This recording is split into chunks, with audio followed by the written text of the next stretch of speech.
This is Aditya.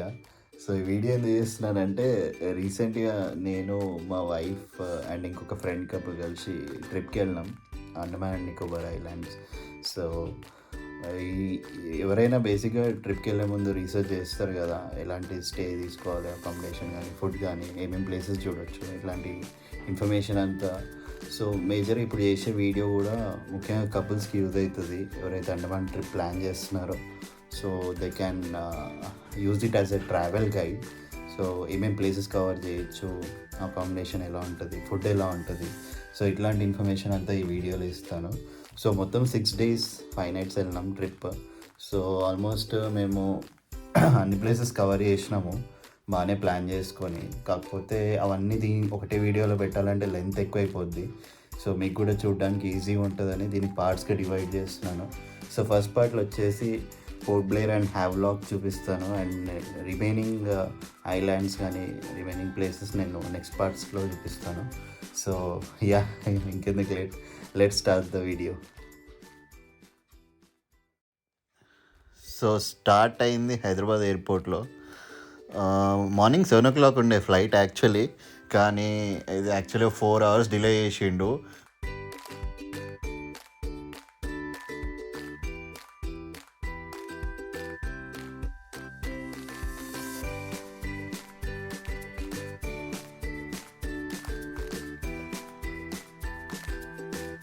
Island views మాత్రం super ఉంటాయి ఫ్లైట్లో నుంచి చూస్తే, నెక్స్ట్ లెవెల్ అంతే.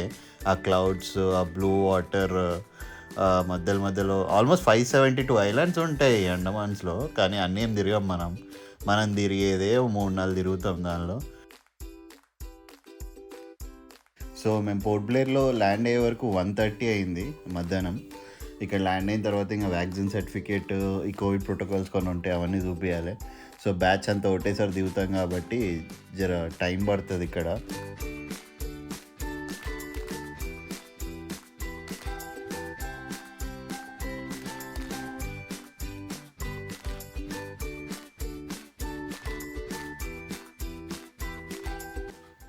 దాని తర్వాత కొంతసేపు రెస్ట్ తీసుకొని సెల్యులార్ జైలుకి వెళ్ళినాం. ఇక్కడ లైట్ అండ్ సౌండ్ షో ఉంది.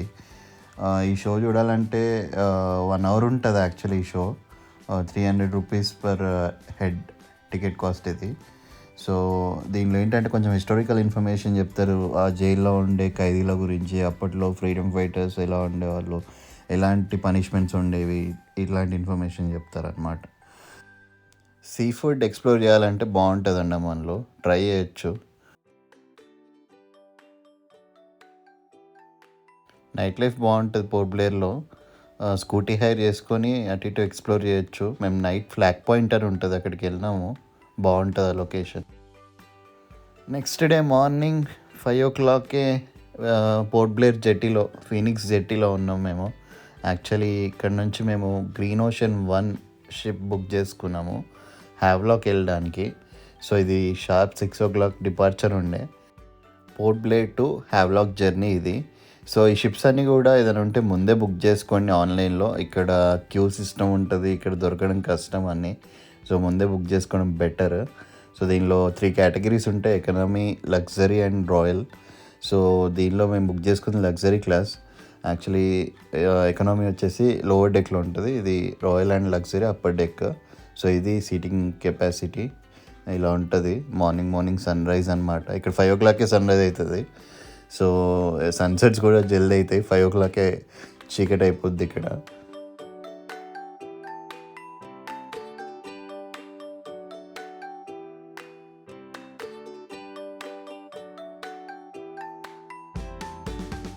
సో ఈ షిప్లో జర్నీ చేసేటప్పుడు క్రేజీ సన్ రైజ్ ఉంటుంది యాక్చువల్లీ.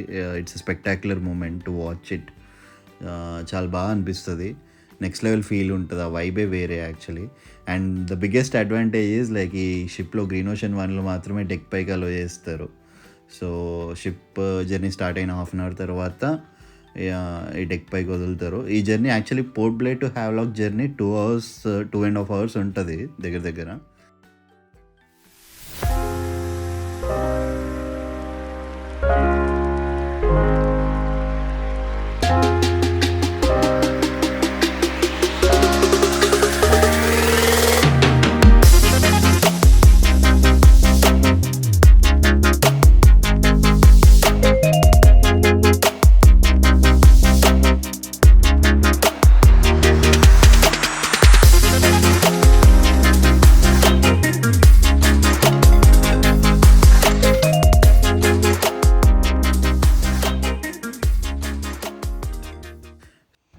ఓషన్ వన్లో ఇంకొక అడ్వాంటేజ్ ఏంటంటే డీజే టైప్ ఉంటుంది, డ్యాన్స్ చేయొచ్చు, సపరేట్గా అందరికీ డ్యాన్స్ చేయడానికి కూడా అలో చేస్తారు దీంట్లో.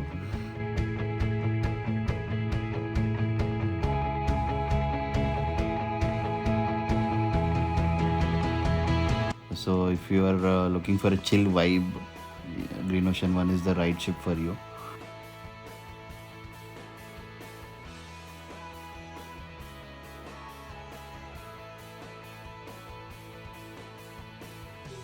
ఇంకొక ఇంపార్టెంట్ విషయం ఏంటంటే మన ఈ ship check in process almost మన ఫ్లైట్ చెక్ ఇన్ లానే ఉంటుంది. సెక్యూరిటీ అండ్ బ్యాగేజ్ చెకింగ్ కానీ, ఆధార్ కార్డ్ చూపించాలి, అండ్ కోర్స్ మన షిప్ టికెట్స్ కూడా చూపించాలి.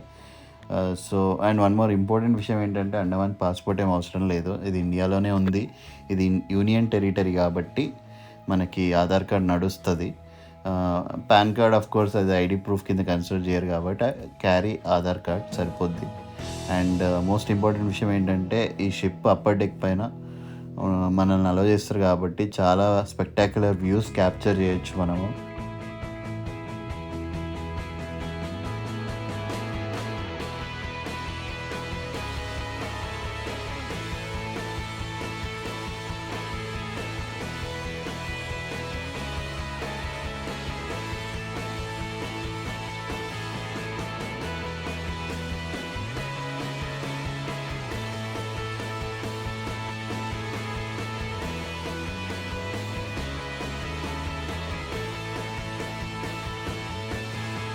సో ఇది డిసెంబర్ సీజన్ కాబట్టి కొంచెం క్రౌడ్ చాలా ఎక్కువ ఉంటుంది. ఆల్మోస్ట్ అందరు హనీమూన్ కపుల్స్ అంతా ఇదే టైంకి వస్తారు.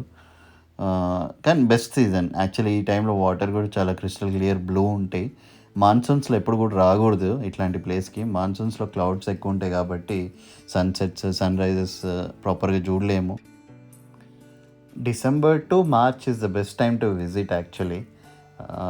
అండమాన్ వెదర్ కూడా చాలా బాగుంటుంది ఈ టైంలో. కాకపోతే ఏంటంటే కాస్ట్లీ ఈ టైంలో యాక్చువల్లీ ఆఫ్ సీజన్తో కంపేర్ చేస్తే. అకామిడేషన్ కానీ, ఫుడ్ కానీ, అంతెందుకు స్కూటీ హైర్ చేసుకునే రెంటల్స్ కూడా ఒక 200 ఎక్స్ట్రా ఉంటుంది ఈ టైంలో. So finally we are in Havelock island. 2018లో అనుకుంటా దీని పేరు చేంజ్ చేశారు. Welcome to Swaraj Dweep. ఇది మా స్టే ఇక్కడ హ్యావ్లాక్లో. సో రిసార్ట్ పేరు వచ్చేసి ద వైల్డ్ ఆర్కిడ్. ఈ resort check in time actually 12 o'clock, కాకపోతే మేము ముందే 9కే రీచ్ అయినాం కాబట్టి వాడు రూమ్స్ అవైలబిలిటీ చెక్ చేసి చెప్తున్నాడు. ఈలోపు మేము ఏం చేసామంటే స్కూటీ రెంటల్స్ తీసుకున్నాం. ఇక్కడ స్కూటీస్ ఆపోజిట్లోనే దొరుకుతాయి, రిసార్ట్కి ఆపోజిట్లోనే. ఆల్మోస్ట్ 600 రూపీస్ పర్ స్కూటీ ఉంటుంది. అండ్ కొంచెం అమౌంట్ కూడా డిపాజిట్ చేయాలి. ఆఫ్కోర్స్ రీఫండ్ ఇస్తాడు, 2000 రూపీస్ అనుకుంటా per scooty. And after finally ఒక 1 hour వెయిట్ చేసిన తర్వాత రూమ్స్ అలొకేట్ చేసాడు వాడు, అవైలబిలిటీ ఉందని చెప్పేసి. అంటే మేము ఎర్లీగా వచ్చాం కాబట్టి. And so this is our stay in Havelock. Rooms బాగున్నాయి, చాలా లగ్జరీగానే ఉంది ఆల్మోస్ట్.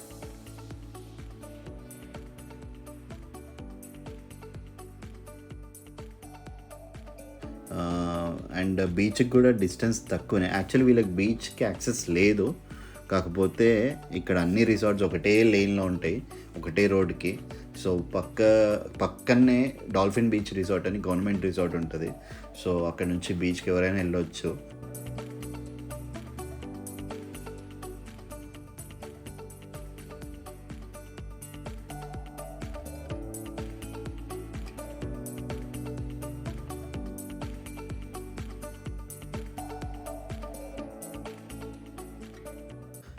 సో ఇది Havelock market actually. So first ఏం చేయాలంటే స్కూటీలో పెట్రోల్ కొట్టించుకోవాలి కాబట్టి, సో పెట్రోల్ బంక్ ఉన్నదే ఒకటి, ఐలాండ్కి ఒకటి ఉంటుంది మ్యాక్సిమం. సో దానిలో కొట్టించుకొని ఇంకా రోడ్ అంతా చుట్టేయడమే.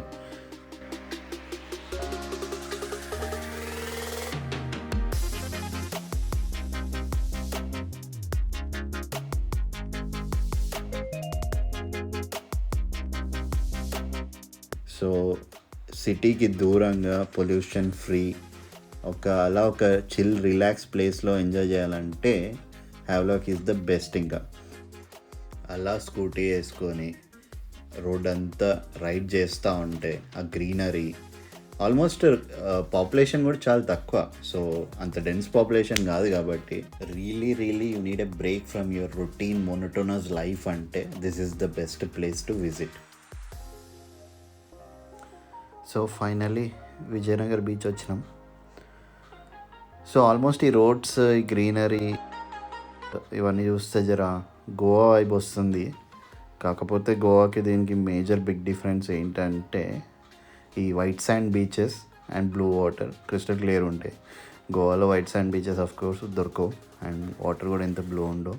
సో ఇదే ప్రైమరీ డిఫరెన్స్. అండ్ ఇక్కడ మేజర్ ఫీలింగ్ ఏంటంటే యాక్చువల్లీ క్రౌడ్ తక్కువ ఉంటుంది గోవాతో పోలిస్తే. సో ఆల్మోస్ట్ ప్రపంచంలో మనం అలూఫ్గా ఉన్న ఫీలింగ్ వస్తుంది. సో డిస్కనెక్టివిటీ అనేది ఉంటుంది ఈ వరల్డ్ నుంచి. ఆఫ్కోర్స్ ఐలాండ్ లైఫ్ అలానే ఉంటుంది. సో ఇక్కడ చూస్తే వాటర్ చూడండి ఎంత క్రిస్టల్ క్లియర్ ఉన్నాయి. ఆల్మోస్ట్ బ్లూ వాటర్, లోపల చిన్న చిన్న ఫిషెస్ కూడా కనిపిస్తాయి. కాకపోతే అంత ఈజీ ఏం దొరకవు, పట్టుకుంటే ఇలా వెళ్ళిపోతాయి అవి ఫాస్ట్గా. ఇక్కడ నుంచి ఆల్మోస్ట్ ఆ బోట్ దాకా వెళ్ళినాము. ప్లెయిన్ సర్ఫేసే ఉంటుంది, నడుచుకుంటూ వెళ్ళిపోవచ్చు. చూడ్డానికి ఇలా కనిపిస్తుంది కానీ అంత డెప్త్ ఏమి ఉండదు, షాలో వాటర్స్ ఇవన్నీ.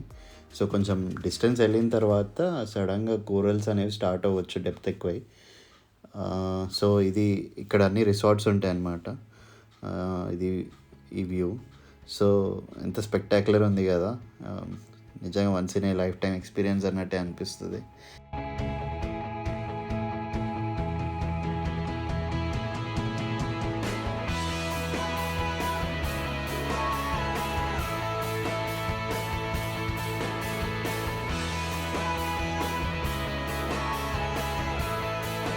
సో నెక్స్ట్ వచ్చేసి లంచ్ చేసిన తర్వాత రాధానగర్ బీచ్కి వచ్చాము ఈవినింగ్.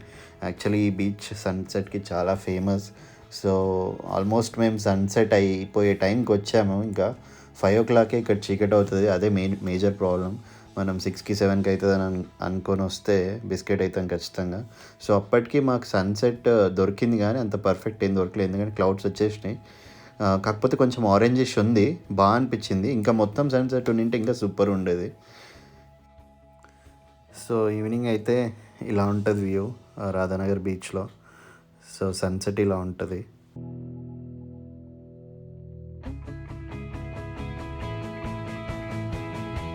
మోర్ ఓవర్ ఇంకొక విషయం ఏంటంటే ఈ బీచ్లో యాక్చువల్లీ సింగిల్ టైడ్స్ వస్తాయన్నమాట. అంటే linear waves. That means like ఇక్కడ ఈ చివరి నుంచి ఆ చివరి దాకా ఒకటే వేవ్ ఉంటుంది ఇలా. So this looks really amazing with the sunset. అందుకే ఈ బీచ్ చాలా famous and it is called as Asia's cleanest beach. Yeah, that's it for today. మిగతాది పార్ట్ 2లో చూపిస్తాను. Yeah, and here I'm Aditya signing off.